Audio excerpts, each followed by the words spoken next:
minutos. La Asamblea Anual Ordinaria del Grupo Aeroportuario del Pacífico, el Grupo GAP, pues fue escenario de algo inusitado. En una asamblea de accionistas hubo empujones, gritos, manotazos, intentos por impedir que algunos accionistas pudieran entrar. Vamos a conversar con Luis Cervantes. Él es abogado de Grupo México, que es pues accionista, tiene una parte de las acciones de este Grupo GAP. Luis Cervantes, buenos días, gracias por tomar esta llamada. Don Sergio, Lupita, muy buenos días a todo su auditorio. Buenos días. En primer lugar, ¿qué pasó en esta asamblea de accionistas?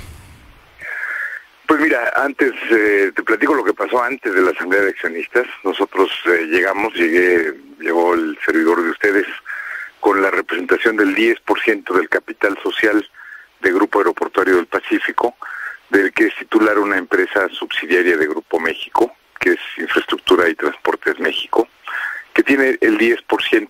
¿Para qué? Pues para evitar la discusión de si el estatuto es válido o es inválido, si la sentencia, si la suspensión, etcétera.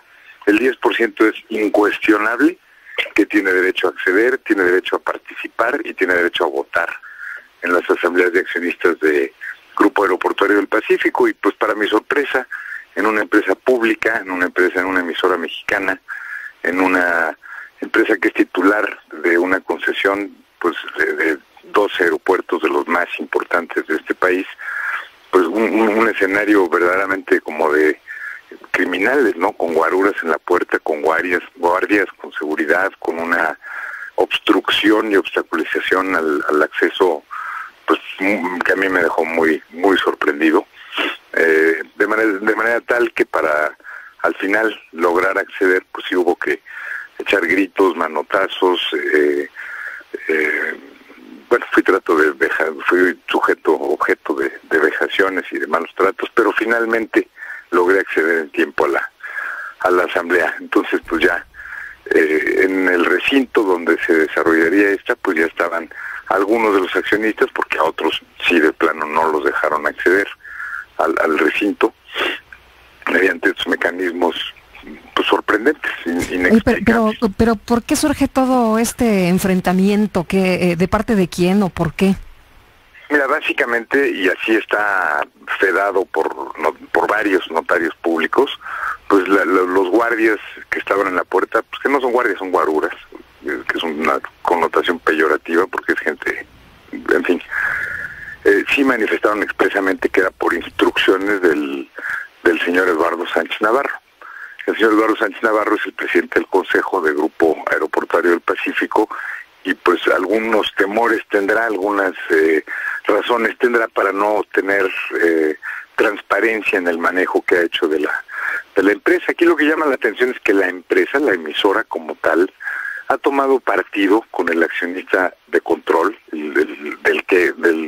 este accionista del cual participa el señor Sánchez Navarro, pues lo cual no debiera hacer en ningún caso. Si existe una empresa pública o no pública en donde sus accionistas tienen un conflicto, pues el conflicto entre los accionistas deberá dirimirse en otro nivel y la emisora, la sociedad, pues simplemente continuar con sus operaciones ordinarias, ¿no? Aquí lo que ha sucedido es que la propia administración de la empresa es la que se ha dedicado en una alianza espuria con el accionista minoritario, particularmente con el señor Eduardo Sánchez Navarro, pues a bloquear la posibilidad que contempla desde el 2006 nuestra ley del mercado de valores. Abogado, ¿cuál es el meollo de la disputa? ¿Por qué hay esta disputa entre los representantes de esta filial de Grupo México y Eduardo Sánchez Navarro? En concreto, pues en el esquema de privatización de aeropuertos se previó la existencia de un socio operador, un socio estratégico que tuviera como máximo un 15% del capital social y que el resto del capital social estuviera pulverizado entre el gran público inversionista, lo cual sucedió. Y en los estatutos existe una disposición que señala, en cumplimiento del esquema o en los términos del esquema de privatización, que ningún accionista podrá tener más del 10% del capital social.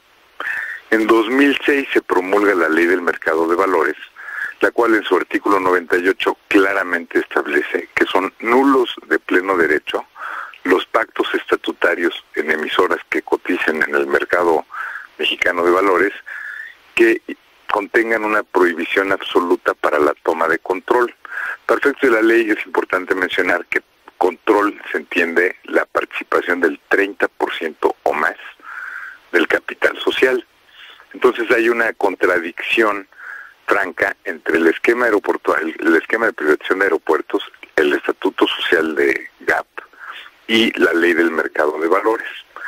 Esta contradicción, no obstante que la ley señala que es nulo de pleno derecho cualquier pacto que contenga esta restricción, se acudió a los tribunales y el juzgado primero civil del Distrito Federal decretó en su sentencia definitiva pues que ese pacto definitivamente es nulo.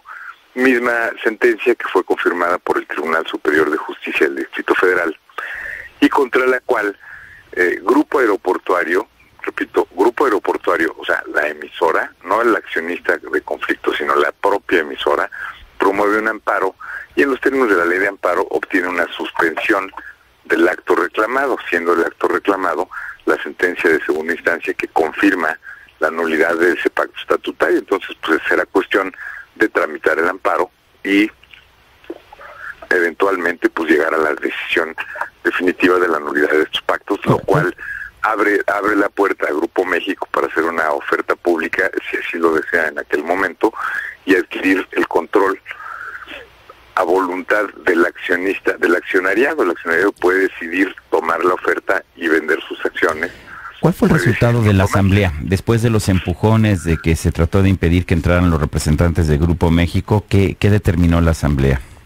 Bueno, la asamblea determinó la aprobación de los estados financieros del ejercicio 2012, mismos estados financieros que han sido objetados, que son objetados por virtud de que no están elaborados conforme a las normas que aplican a las emisoras que cotizan en el mercado mexicano de valores.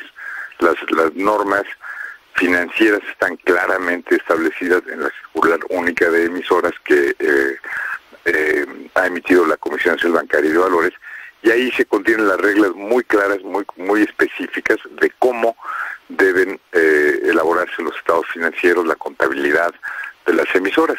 Aquí, haciendo uso de otras normas financieras que no pueden ser aplicables, pues se llega a unos resultados y a unos números que simplemente tienen la consecuencia de no informar adecuadamente, ni suficientemente, ni certeramente al gran público inversionista de la situación financiera de la empresa. Y así hemos llegado a situaciones verdaderamente aberrantes, como lo es en una emisora pues, la reexpresión del capital social. La reexpresión del capital social podía hacerse o puede hacerse en empresas no públicas, conforme a las normas de información financiera que emite el Colegio Mexicano, el Instituto Mexicano de Contadores. En las empresas públicas eso no se puede hacer, y mucho menos en empresas públicas cuyo capital está también colocado en mercados internacionales. En los mercados internacionales no existe, simplemente no existe la reexpresión de capital. ¿Qué es la reexpresión de capital? Perdón mi ignorancia. El reexpresar el capital es decir, yo aporté 1,000 pesos en el año 1999, hoy 1,000 pesos en el año 2013 son 2,500, entonces hay un excedente en el capital y yo me puedo reembolsar 1,500 para dejar 1,000 pesos, que es lo que era el capital. Entonces, realmente aquí lo que sucedió es que el grupo de control en el que participa el señor Sánchez Navarro, en septiembre del 2012 celebraron una asamblea donde reexpresaron el capital aplicando normas que no pueden aplicarse a una emisora, y pues se repartieron un dinero como si fuera un excedente de capital, ¿no? Por un lado, y por otro lado pues, están pidiendo dinero prestado a Bancomer, ¿no? Pues Luis Cervantes. Un poco inconsistente. Luis Cervantes, abogado de Grupo México, gracias por tomar esta llamada. Un enorme privilegio estar en tu programa, don Sergio. Gracias. Lupita, muchísimas gracias y que tengan un buen día. Igualmente, muchas gracias. Buenos días.